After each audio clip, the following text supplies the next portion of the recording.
प्रीति की ये बड़ी, ये विरह जन तापेन तीव्र अतप्त तनुर्मत दामो न श्रुते दिवम। एक श्रुति है, श्रुति में एक अतप्त तनु, जो भगवान के विरह जन तीव्र ताप से तप्त नहीं है, वो भगवान के स्वरूप का दिव्य दर्शन नहीं कर सकता। तो परम विरहासक्ति, विरह जो है ये एक आभास है। यहां मैंने बताया कि जानकी मैया को भगवान कह रहे हैं, मेरा मन तो तुम्हारे से मिल गया। मन का प्राण से प्राण, मन का मन से मिल जाना। तो मैं अभी जो पूर्व में बता रहा था, ब्रह्मा जी ने कहा कि भाई ऐशाम घोष निवासिना, सर्व विश्व फलात्मा आप हैं, और आपने पूतना को सपरिवार भेज दिया, तो इन ब्रज भक्तों को क्या देंगे। ये ब्रज के जो भक्त हैं रागात्मिका वाले, क्षमा कीजिएगा, हम लोग तो रागानुगा के हैं ना, रागात्मिका के देखिए दो प्रकार का संबंध है। गोस्वामी, रूप गोस्वामी, जीव गोस्वामी ने जब रिसर्च की, उन्होंने दो बताया, एक संबंधानुगा, एक कामानुगा। कामानुगा में एक भी कई भेद हैं, कामानुगा श्रेष्ठ है, और उसी का अनुसरण करते हैं हम लोग। अनुसरण नकल नहीं, उनके दासी। हम अगर आज भगवत प्राप्ति करके कोई गोपी लोग जाएगा भी, और गोलोक, तो उन रागात्मिका की सेवा बन के सेवा प्राप्त हो सकती है, वो पद नहीं मिल सकता, रागात्मिका का स्थान नहीं मिल सकता। तो वो संबंधानुगा, कामानुगा श्रेष्ठ है संबंधानुगा से। तो यहां गोपियां भगवान के विरह में जो संतप्त, भगवान जब चले गए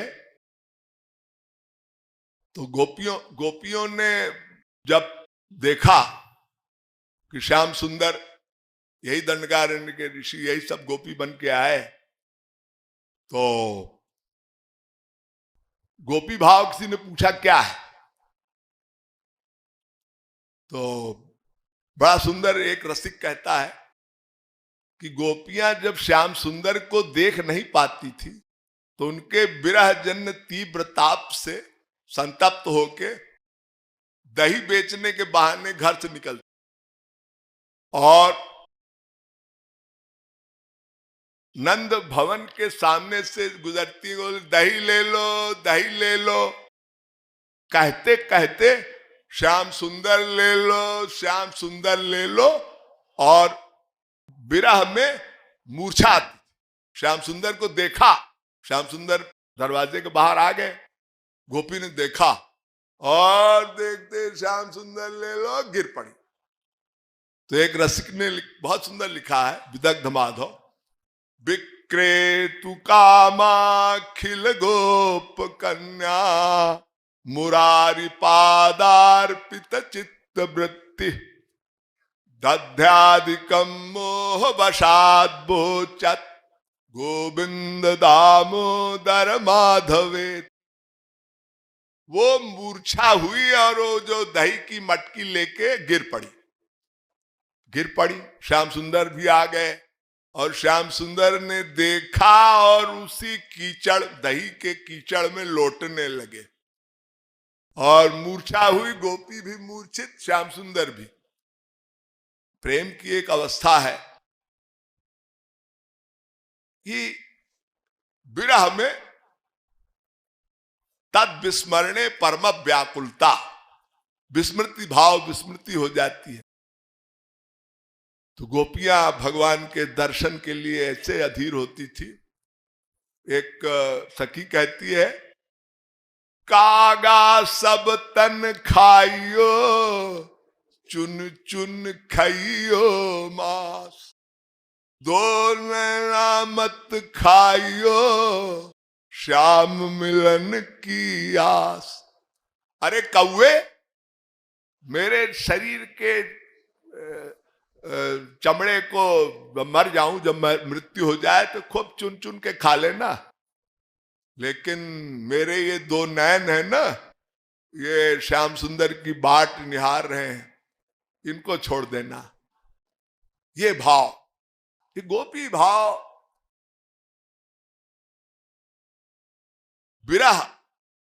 हमारे रसिकों ने एक दृष्टांत दिया है, ब्रज के रसिकों ने, जग यश भाजत, तुलसीदास की बात बनती, जग जस भाजन चातक मीना, नेम प्रेम नित्य जात नवीना।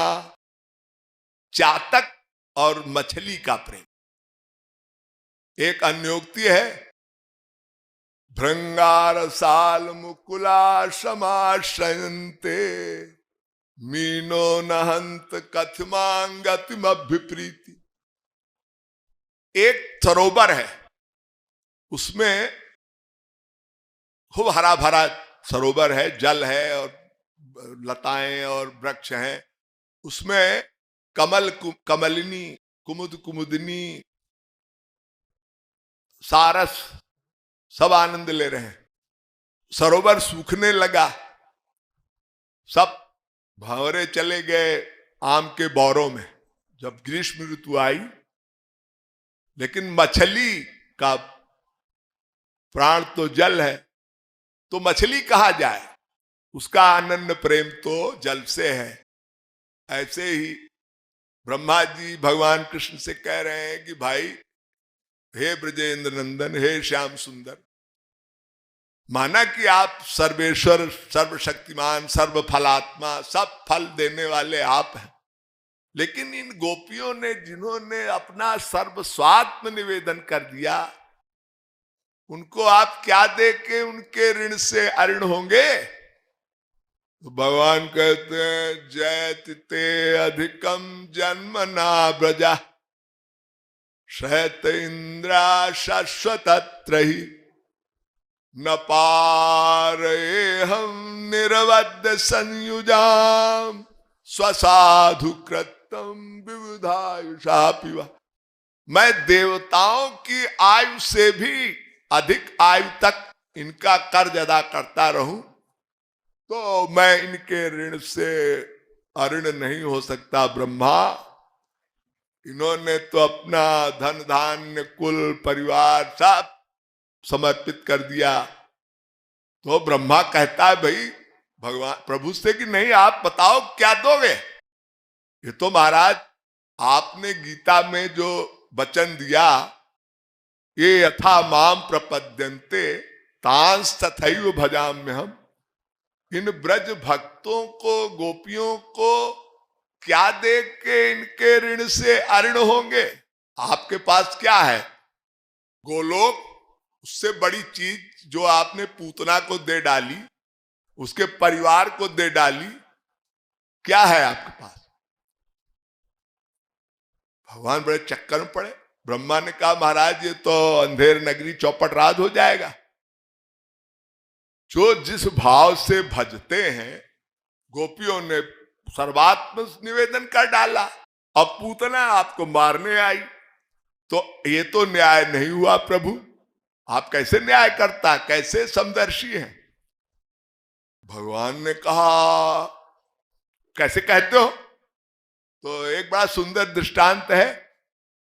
एक गुरु चेला थे, वो कहीं घूम रहे थे और घूमते घूमते एक नगर में पहुंचे। तो प्राचीन काल में, आजकल तो अनाउंसमेंट लाउड स्पीकर से होता है, पहले डुगडुगी पिटाई जाती थी। कहा गया, सुनो सुनो सुनो, टके शेर भाजी, टके शेर खाजा, सब कुछ एक पैसे में मिल जाएगा। और गुरु चेला दोनों जा रहे थे। चेला जी ने कहा, गुरु जी बहुत सस्ता माल है, यहीं रुका जाए, बड़ा आनंद आएगा। हम कहा मारे मारे दर दर चेला बनाते फिरते हैं, कोई कहीं दो रोटी का जुगाड़ ठीक से नहीं होता। इस राज्य में सब एक पैसे में मिल जाता है, टके शेर भाजी, टके शेर खाजा। यहीं रुक लिया जाए। तो गुरु ने कहा नहीं, मामला गड़बड़ है, यहां फंस जाओगे तो बड़ा प्रॉब्लम हो जाएगी। बाद में चेला ने गुरु जी को पटा लिया, देखा जाएगा। तो एक बार राजा के नगर में एक चोरी हुई, चोर पकड़ा गया तो राजा ने चोर से पूछा, अच्छा भाई हमारी अदालत में अन्याय नहीं होता, सही सही बताओ तुम चोरी की? साहब चोरी तो की हमने। अच्छा जब चोरी की,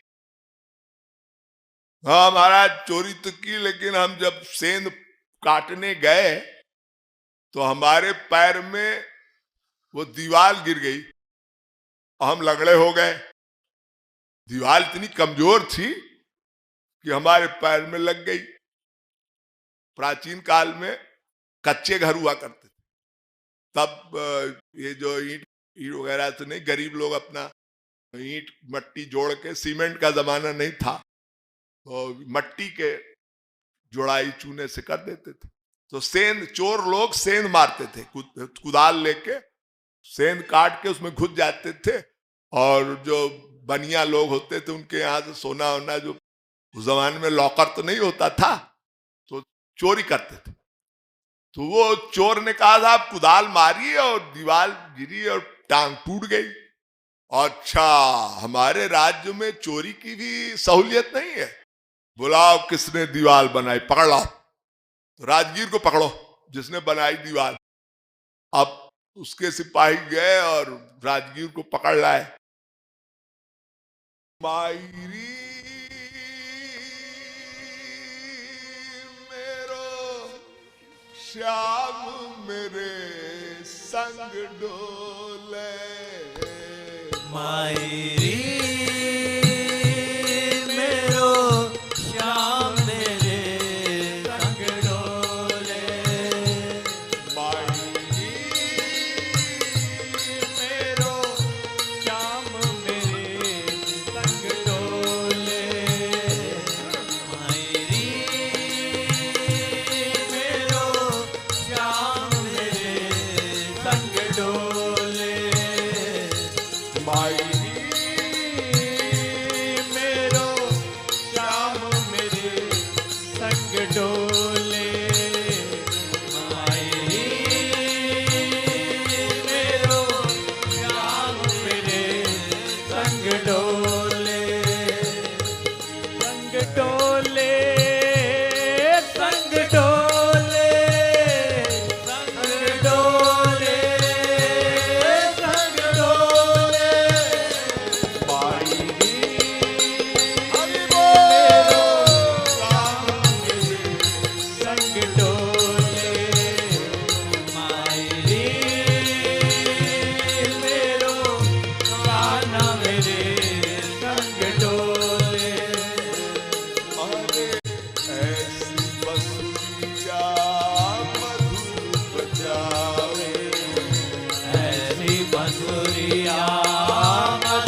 से